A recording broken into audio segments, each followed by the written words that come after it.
Bonjour, bienvenue sur le plateau de C'est le Sport, l'émission hebdo du service des sports de Charente Libre, épisode 97, bientôt la 100e qui se profile. À mes côtés pour présenter cette émission, Kevin Cabioche. Bonjour Kevin. Bonjour. Qui est au foot charentesque, la mayonnaise est à l'œuf mimosa et le beurre salé au camembert, indispensable.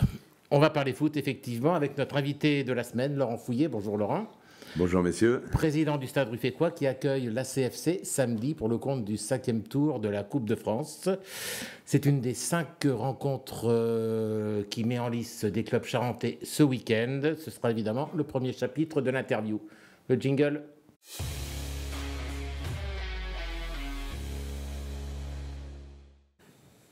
Laurent, vous rêviez de recevoir l'ACFC pour le 5e tour de la Coupe de France. C'est chose faite, et en plus c'est sympa parce que ce sont, je crois, 2 clubs qui s'apprécient, qui ont un partenariat chez les jeunes. Ah bien sûr, je suis le premier content. Je souhaitais l'ACFC, j'ai eu l'ACFC. Je m'entends super bien avec le président, c'est un homme de qualité, quelqu'un qui manque dans le football, parce que moi je suis assez rigoureux, surtout au niveau des finances. Et quand on voit son boulot et quand on voit d'où il vient, moi, je dis bravo, monsieur Trio. Je dis pas Patrick, je dis monsieur Trio. Voilà. Bon, malheureusement, vous ne serez pas présent à la coudoir de la buvette. Vous aurez aimé être là, j'imagine, mais obligation professionnelle oblige, ce ne sera pas possible. Non, ce ne sera pas possible. Mais ça ne fait rien. Je vais passer des consignes pour que le staff de l'ACFC reparte bien comme il faut et en forme. Ouais, ce sera une belle fête, quoi qu'il arrive. Ce sera une fête, ça doit être fête. Et puis, même tous les dimanches, quel que soit le match, le football, ça doit être une fête, c'est tout. Après, si on n'a pas compris ça, il faut faire autre chose. Je crois que Johan Lequilloc n'avait pas forcément prévu de vous aligner samedi soir. Donc, j'avais une petite blessure derrière le tendon d'Achille, mais autrement. Mais Johan Lequilloc voulait me réserver pour le championnat. D'accord. Okay. Bon, plus sérieusement, Ruffec, c'est une équipe habituée des parcours en coupe. Vous aviez atteint le 5e tour la saison dernière. Vous étiez à 2 doigts de l'exploit face à Panazol qui évoluait en N3, défaite 0-1 à la maison. On va voir une photo qu'avait prise à l'époque Pascal Nourri, votre correspondant et notre fidèle correspondant de la Charente Libre. Ça veut dire que l'exploit est possible samedi ? Bien sûr. Moi, quand je vois une R3 comme nos amis de La Rochefoucauld qui élimine une N3, je ne vois pas pourquoi une R2 ne pourrait pas éliminer une N2. Il n'y a pas de souci. Mais bon, déjà, on va travailler avec le respect et on va respecter notre adversaire. Ils sont plus forts que nous tous les jours. Donc, on va essayer de faire ce qu'on peut, mais tout en les respectant un maximum. C'est le charme de la Coupe de France, de toute façon. C'est le charme de la Coupe de France. Ouais. Alors en face, donc, il y a la CFC, l'entraîneur David Giguel qui ne vous prend pas de haut. On était tout à l'heure en conférence de presse, on va écouter un petit extrait. C'est une équipe de qualité, tu me le disais tout à l'heure, mais l'année dernière ils ont failli sortir Panazol, ça s'est joué à peu de choses. On sait aussi que c'est une équipe qui est capable d'aller vite vers l'avant, avec des garçons comme Condé ou Da Silva. On a aussi un jeune qui était là quand je suis arrivé, qui s'appelle Maisonneuve, qui est un joueur de qualité. Donc à nous de bien prendre ce match, de réussir dans ce qu'on fait bien jusqu'à présent, de façon à ne pas avoir de regrets à la fin. Oui, David Giguel connaît même les joueurs de Ruffec, donc ça veut dire qu'il a bien étudié son affaire. Il n'y aura peut-être pas d'effet de surprise samedi. Nous, on les respecte. Eux nous respectent. Donc on est entre gens bien. Ça devrait donner que du bon spectacle. Parce que si entre gens bien, on essaie de faire un petit peu de compétition, ça va finir par quelque chose d'extraordinaire. Puis quel que soit le résultat, ça doit être une fête. Ne l'oublions pas. Si les gens veulent envenimer le match, veulent faire quelque chose, leur place n'est pas ici. Donc on se respecte entre hommes, en tant qu'hommes. Ce sont les hommes qui font les sociétés, ce sont les hommes qui font les équipes, et non le contraire, ne l'oublions pas. Au-delà de ce rendez-vous, le club de Ruffec qui est très actif, on vous connaît notamment pour votre tournoi jeune fin août. C'est par un renom, vous avez fait venir Christophe Dominici à l'époque, Corinne Diacre, Dominique Rocheteau, surtout Giroud qui est un habitué de la maison, on va le voir en photo avec vous. Comment faites-vous pour attirer toutes ces stars dans le Nord-Charente ? C'est une histoire d'amitié. Vous savez, moi je suis un fils de paysan, donc quand j'ai serré la main à quelqu'un, en général, je sens que si c'est bien, je sens si c'est pas bien. Et je suis le futur ex-directeur commercial de Cristalline et de l'entièreté de son groupe. Et j'ai eu la chance de rencontrer de très très belles personnes. Dans le cadre de ma profession, parce que Giroud faisait la publicité pour Cristalline il y a encore quelques temps. Et c'est un homme admirable. Il a une mauvaise idée qui lui colle à la peau en disant qu'il est radin et qu'il est... Non, c'est quelqu'un d'hyper généreux, d'hyper gentil. Et moi, à chaque fois qu'il vient à Ruffec, jamais il demande quelque chose. Un petit peu de pinot quand même. Mais il n'y a même pas du Chablis en échange? Ah bah, moi, je ne me gêne pas, je demande et j'ai. Merci, monsieur Giroud. À Ruffec, c'est aussi le foot en marchand. Vous avez été des pionniers en Charente avec votre colonie d'anglais. Il y a eu un tournoi le week-end dernier, d'ailleurs, à Ruffec, avec des clubs charentais qui s'y mettent comme Nersac et Montmoreau. Il paraît que vous êtes mis aussi il y a quelques mois, mais ça n'était pas très bien passé. Une petite blessure, vous m'avez tout raconté. Finalement, c'est assez physique, plus physique. Bon, je vois que vous avez bien travaillé le dossier. Il y a du dossier. Donc oui, fracture d'une côte. Et j'ai souffert pendant je ne sais pas combien de temps. Mais je vais peut-être reprendre, parce qu'il y a un tournoi à faire dans le sud de la France, du côté de Béziers, à Vias. Il y a des gens de Vias qui nous ont rendu visite la semaine dernière, et c'était des gens, je pense qu'ils méritent d'être connus.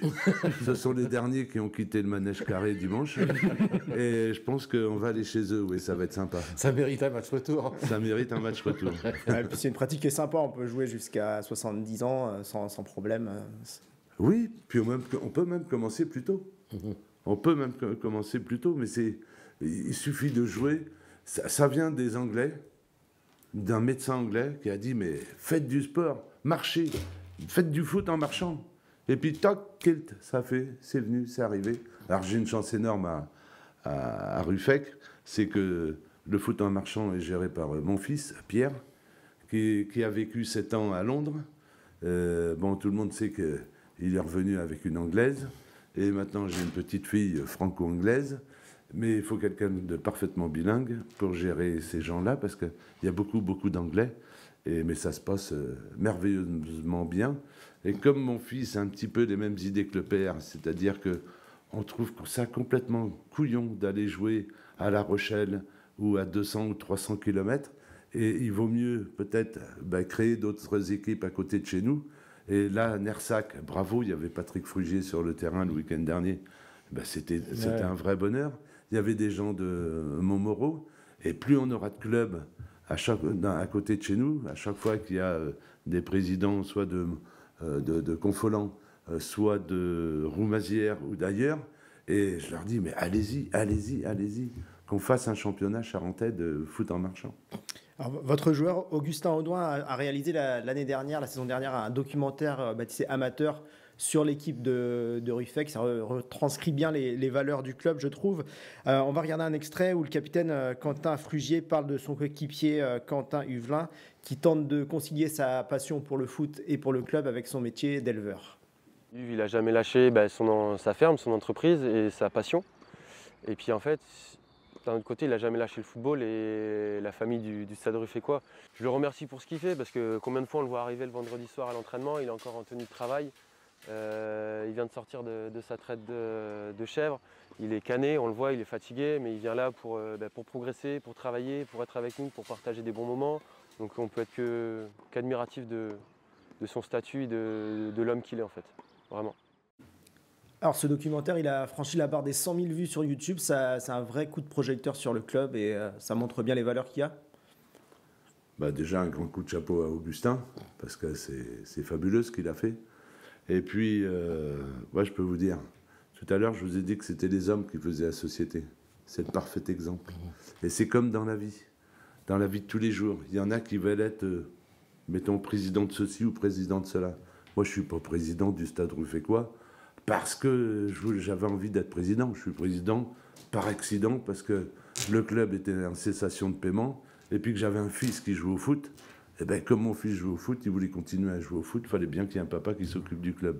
Le papa, c'était moi. Et aujourd'hui, on se prend au jeu, on essaie de faire quelque chose de bien, Mais n'oublions pas que quand on est président de quelque chose, on est là pour servir une institution. Et moi, je suis là pour servir le Stade Ruffécois. Dans 100 ans, on ne se souviendra plus de Laurent Fouillé, mais il y aura toujours le Stade Ruffécois. C'est pour ça que j'ai des convictions et je suis là pour défendre l'institution. Puis si des fois on ne sait pas quoi faire, ben, il faut défendre l'institution. C'est tout, point à la ligne. Alors Laurent, avant de vous blesser au foot en marchand, vous avez été un bon joueur étant jeune. Vous avez notamment été sélectionné en équipe de Charente avec Jean-Jacques Edli et David Marot. On ne dit pas de bêtises. Ah non, non, vous ne dites pas de bêtises. Et là-dessus, je vais peut-être vous donner un scoop. Ouais. Il semblerait que je sois encore recordman de meilleur buteur de la Coupe du Centre-Ouest qu'il y avait à l'époque en cadet. D'accord. Et c'est vrai que je courais plus vite qu'aujourd'hui, mais peut-être parce que j'étais moins lourd. Ça vient peut-être de ça. Et la Coupe du Centre-Ouest n'existe plus, donc vous êtes recordman à vie. Ah oui, merci, merci Kevin. Alors il paraît que Jean-Jacques Edli et David Marot sont un peu à l'origine de votre belle carrière professionnelle chez Cristalline, c'est vrai? Là, je ne comprends pas. C'est ce que vous avez dit à Julien Prigent dans un article, que vous aviez été au lycée pour les suivre un petit peu, alors que vous n'étiez pas forcément fait pour les études à l'époque. Alors non, c'est pas ça que... Actuellement, comment vous expliquer ça? Oui, en quelque part, d'une manière indirecte, vous avez raison. Pourquoi vous avez raison? Je suis un fils de paysan dans le Nord-Charente. J'avais l'habitude de curer les vaches et de curer le fumier au cul des vaches. Et puis, j'étais pas mauvais au foot. Donc, qu'est-ce que j'ai fait? J'ai fait du foot. Voilà. Et après, j'ai voulu faire sport-études. Bon, j'ai voulu faire sport-études. J'ai été sélectionné en équipe de Charente, parce que je peux faire un petit coucou aussi à un grand monsieur du football charentais qui nous a quittés, il y a très longtemps maintenant, mais qui s'appelait Jean-Paul Desrousseaux. Et grâce à ces gens-là, j'étais en sélection, et comme j'étais en sélection, il a fallu que je fasse sport-études, parce que le sport-études, encore un petit coucou à un certain monsieur et un grand monsieur, Guy Latapi. Ouais. Et puis, j'ai fait sport-études. Et pour faire sport-études, il fallait passer son bac. Ah bon? Et moi, le fils de paysan, je ne savais pas ce que c'était, moi, de passer le bac, de faire quelque chose. Et donc, je me suis inscrit, j'étais à Marguerite de Valois, et j'ai passé le bac. Puis une fois qu'on a eu le bac, qu'est-ce qu'il fallait faire? Tout le monde me disait, tu vas en fac? Ah bon, tu vas en fac? C'est quoi la fac? C'est bon. Mais je venais d'un milieu hyper modeste, quoi. Et puis, j'ai suivi la troupe, et je me suis retrouvé en fac de sciences éco à Poitiers. Et après, j'ai fini par un bac plus 5. J'ai fait la formation, le DESS en droit, gestion, commerce, eau de vie et boissons spiritueuses. Donc ça veut dire qu'on peut commencer... Voilà, c'est l'envie. Ouais. C'est l'envie qui compte. Et puis, d'être entouré des belles personnes. Et il y a Jean-Jacques et David Marot. On a passé des moments en sélection. Ça a été... Ceux qui nous avaient, ils ont transpiré. Là aussi, il y a du dossier. Oh, là, il y a du dossier. Et donc, mais merci à eux, merci à eux. Ça vous a conduit jusqu'au poste de directeur commercial de Sursalma, donc le groupe Cristalline. Oui. Aujourd'hui, vous êtes plus focalisé sur Jolival. C'était pour vous rapprocher encore plus de la Charente? Non, pas du tout. J'ai été avec mes actionnaires de Sursalma. J'ai été un petit peu lourd parce que je disais toujours Jolival, ce serait bien que ce soit dans le groupe, ce serait bien que... Puis un jour, mes patrons, enfin mes actionnaires, mon directeur général, ils ont dit, allez, on va prendre Jolival, on va acheter la source Oval. Et puis, ça s'est fait comme ça, gentiment. Il a dit, tu sais pas, toi, tu es charentais, tu seras président, et maintenant, tu feras tourner la boutique. Mais c'est très structuré chez nous, faut pas y accorder plus d'importance que ça. Je suis le petit président de Jolival.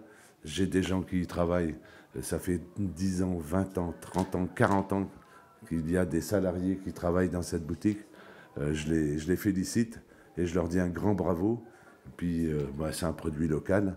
Et si tout le monde pouvait boire de la Jolival, c'est un petit clin d'œil pour les Charentais. Ça ne sert à rien d'aller chercher de l'eau à Pétaouchnok, alors qu'on en a une chez nous. Et d'une qualité extraordinaire. Je dis bien d'une qualité extraordinaire. Laurent, vous avez été candidat aux législatives en 2022. Vous êtes aujourd'hui sur la liste de François Grenet dans la candidature pour la présidence de la Ligue Nouvelle-Aquitaine. Pourquoi cet engagement? C'est très simple. Je suis fait très simplement. Je veux rendre au football ce que le football m'a donné. Donc si j'en suis là aujourd'hui, vous avez retracé toute ma carrière. J'en ai profité dans la vie pour faire quelque chose de passer des bons moments, d'avoir une certaine qualité de vie. Hein. Je dois dire merci au football et je dois rendre service à l'institution. Point à la ligne.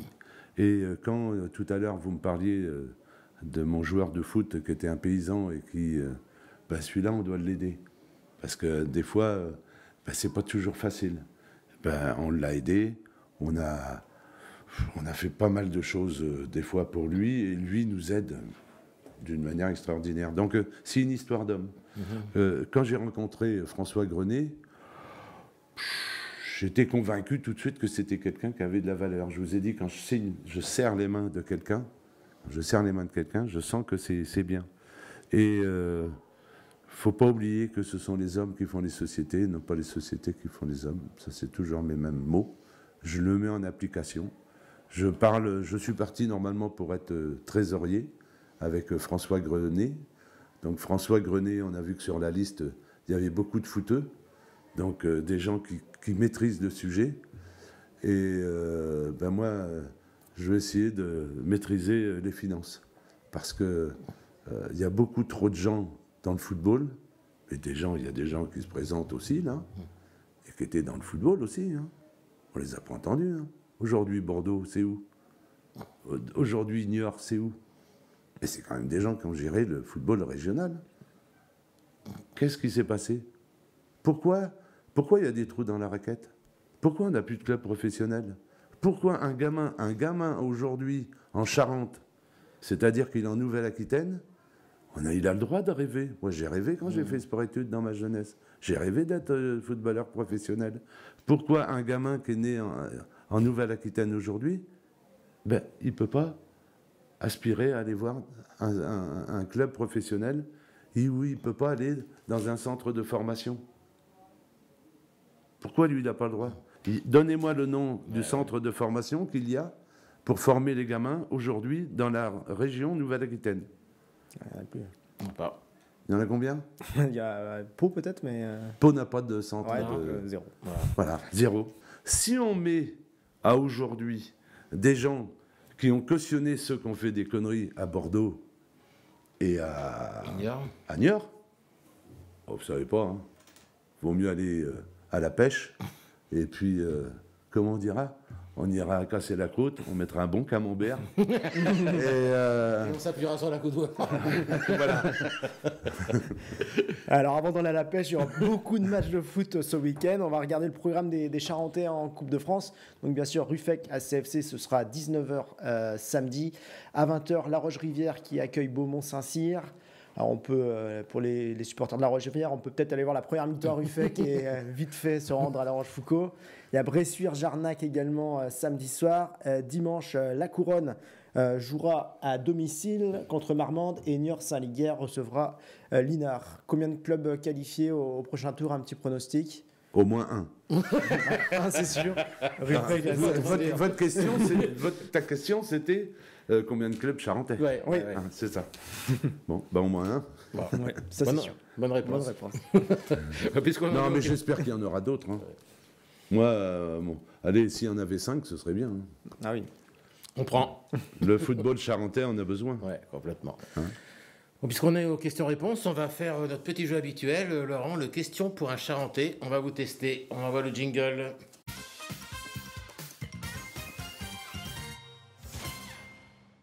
Cinq questions. 5 sur 5, c'est le grand chelem. Alors, première question, on en a parlé vite fait tout à l'heure. Vous avez été donc candidat aux législatives en 2022 dans la 3e circonscription. Quel a été votre score? 5,74%. C'est ça. J'avais 73, mais bon, la préfecture a dû arrondir. Voilà, c'est ça.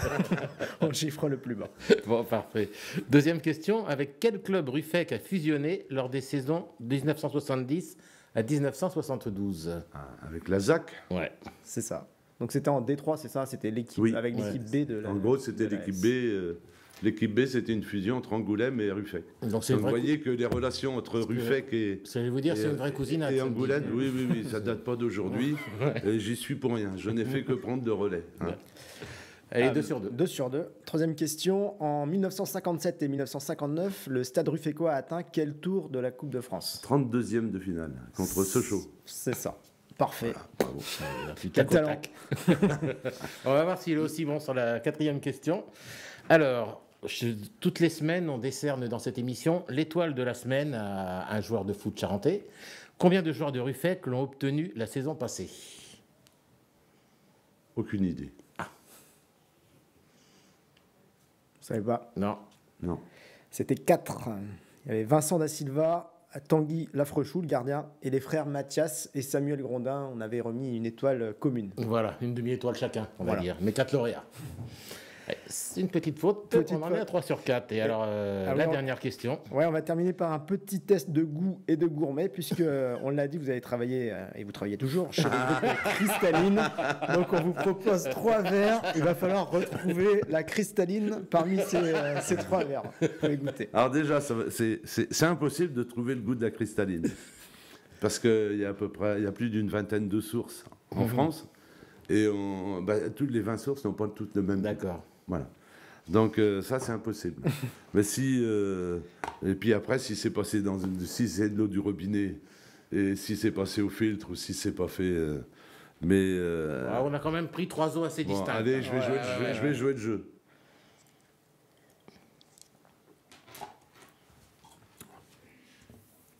Ça, c'est pas ça. Donc pas la 3.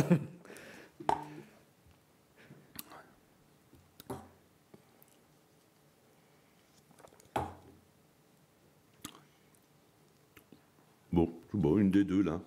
C'est ça, peut-être. Ouais, la 3, c'était l'eau du robinet. Donc, elle a peut-être un goût spécifique. Voilà. Ah, c'est oui, vous voyez les numéros. Et 1 et 2, je sais pas, j'hésite. C'était la 2. C'était la 2. Et la 1, c'est de l'eau d'Évian, donc le grand concurrent. Donc vous voyez comme quoi ça peut avoir à peu près le même goût. Voilà. Donc Et ne buvez pas tout l'eau parce que... Mais là, c'était sûr, c'était pas celle-ci. Vous avez débuté votre carrière chez Pernod Ricard, donc ne buvez pas toute l'eau, on a ce qu'il faut pour après l'émission. Merci beaucoup. Alors, j'aurais préféré, parce que comme je suis chauvin, vous le savez, vous l'avez noté, je travaille avec une société qui est la distillerie des Moisans. Et je défends notre territoire, c'est pour ça peut-être que je me suis présenté comme député il y a quelques années. Mais si j'étais vous, je boirais du pastis, et le pastis qui s'appelle Guimard. Parce que c'est un pastis charentais et il est excellent. La prochaine fois, j'en emmènerai à la rédaction. Comme je sais qu'il y en a, on fera une petite dégustation et ça passera très bien. À l'aveugle, évidemment. Ah bah bien sûr, on fera une dégustation à l'aveugle, sans souci. On a piqué ça dans la cuisine de nos collègues de la locale. D'ailleurs, ils boivent pas mal a priori, mais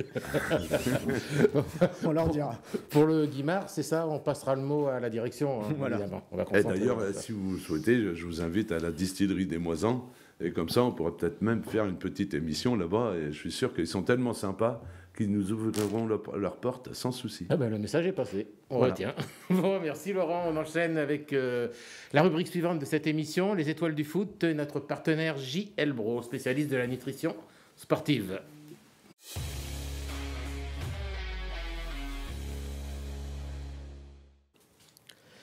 Et on commence par l'équipe du week-end qui va donc s'afficher. On va retrouver notamment le milieu de terrain de Saint-Thierry-XB, Kevin Pau, l'attaquant de Nersac, Edgar Coudreau, qui a été buteur face à Jarnac. Et ces 2 joueurs ont permis à leur équipe de remporter leur première victoire de la saison. En défense, Leroy est très bien représenté puisqu'il y a 2 joueurs, Benjamin Berneron de la B en D1 et Shadrach Ikami de la C en D2. Au classement général des étoiles, c'est l'attaquant de l'ESSAC, Christopher Duport, qui prend seul les commandes avec 3 étoiles en 3 matchs, donc 100% de réussite pour lui. Et enfin, au classement des buteurs, on va retrouver Devo de la Roche-Rivière en tête avec 4 buts. En D1, c'est le Brio Chantreau qui est déjà à 6 buts. En D2 Poula, un duo Mézy de Chasseneuil et Carvalho de Verdi mène la danse avec 3 buts. Et dans la poule A, Sacco de Bel Air est toujours en tête avec 4 buts. Merci Kevin. Notre étoile de la semaine évolue pour sa part à Vindel. Il s'agit de Tanguy Potel qui a marqué 2 des 5 buts de la victoire de son équipe ce week-end sur la pelouse de Sud 17. Matteo Rondeau l'a interviewé, on l'écoute.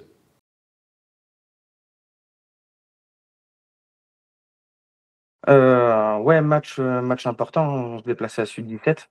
Sud 17, ça fait 2 ans qu'on les a dans notre poule et qu'on les joue. Et quand on se déplace là-bas, c'est des matchs souvent qui sont compliqués. Il y a des supporters, c'est le samedi soir. On a très bien débuté le match et on a marqué oui, 3 buts en moins de 25 minutes. Donc c'était très important. Ça nous a mis à l'abri directement. Donc ouais, bonne performance.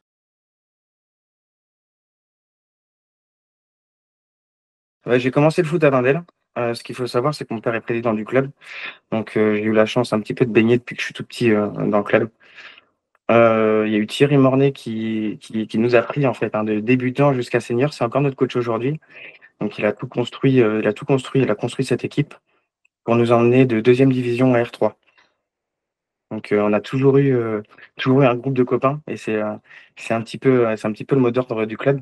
Donc c'est plutôt un club familial, un club où on sait accueillir et surtout on joue entre copains.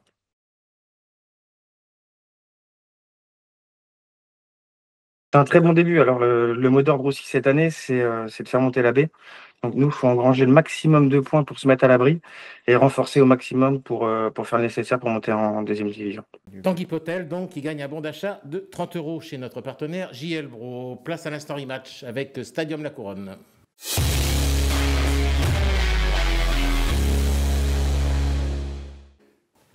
Alors, dans l'instant rematch cette semaine, honneur au Portugais de Compontouvre avec 2 superbes buts inscrits face à Saint-Hilaire de Barbezieux en D2. D'abord une lucarne, puis un coup franc direct qui a dézingué la seconde araignée du stade. Mais c'est le Stade Ruffécois qui décroche la timbale. Et on vous jure que c'est pas truqué, hein, Laurent. Avec une frappe de 30 mètres d'Elias Lebni face à Beaumont-Saint-Cyr ce week-end. On regarde tout ça.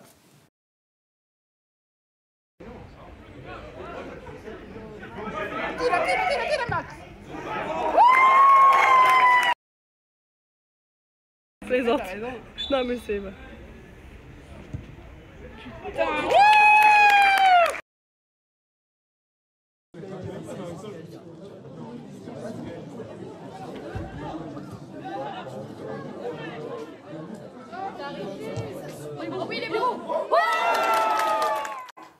Allez, on va revoir ce but magnifique d'Elias Lebni au ralenti. On peut lancer la vidéo.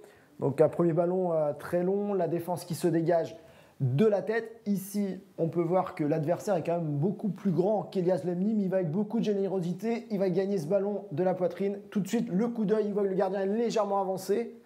Bon, il finit par reculer. Il est quand même pas si loin de ça, de ses buts. Il faut faire une magnifique frappe avec Intérieur du pied, hein. Intérieur du pied. Voilà, il fallait sentir le coup. C'est vrai qu'il avait, bon, il a le coup d'œil. Hein. C'est un joueur très technique, un bon joueur. Une belle personne. C'est ça le plus important aussi avant. C'est un bon joueur, mais avant, c'est une belle personne. Et qui pourra faire mal contre la CFC. David Giguel n'avait pas prononcé son nom, mais attention à Elias Lebni qui est vraiment un bon joueur. Non, il sera en cours de forme. Dites aux gens d'Angoulême que je ne sais même pas s'il va jouer, on ne sait pas encore. Bon, merci Kevin. Et on conclut cette émission avec l'agenda, comme chaque semaine.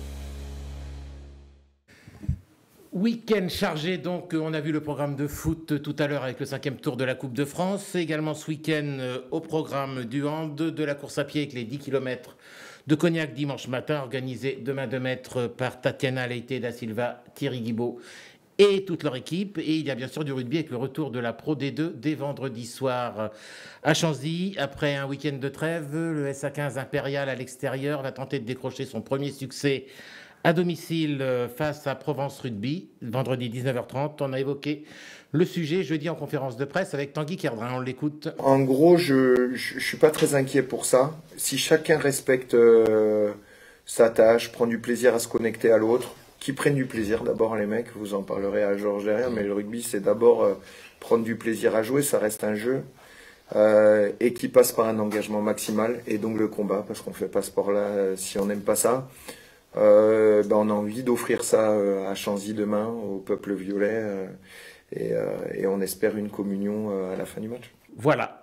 SA15 Provence, ce vendredi 19h30 à Chanzy. Cette émission touche à sa fin. Laurent, merci de votre présence, c'était sympa, on a passé un bon moment. On souhaite une belle soirée au Stade Ruffécois samedi, une belle saison également, hein, en R2, et puis que le meilleur gagne. Bah oui, merci de m'avoir invité, merci d'avoir pensé au Stade Ruffécois, parce que des fois, on a l'impression qu'on est dans notre Nord Charente là-bas. On essaie de soutenir les gens du 17, les gens du 79, les gens du 86, et on est entouré par ces gens-là, et des amis, il y a beaucoup d'amis, mais des fois on voudrait bien vous voir un petit peu plus la Charente chez nous, et j'en profite pour vous inviter pour venir rencontrer tous les gens, tous les hommes que j'aime, voilà, et qui participent autour de différents tournois. Bon, rendez-vous est pris, et puis même pour renforcer les liens, on va peut-être réussir à convaincre notre rédacteur en chef Armel Leny de prendre une licence au foot en marchand, hein. Oui. Je pense que c'est son sport. Ouais, enfin, il restera peut-être avec moi. Au manège carré. Bon, merci Laurent. Vous serez les bienvenus, vous pouvez venir n'importe quand à Ruffec, voilà. Merci. Bon, merci Kevin, merci à Virginie, Kylian et Julien à la régie. On se retrouve nous la semaine prochaine. Au revoir. Au revoir.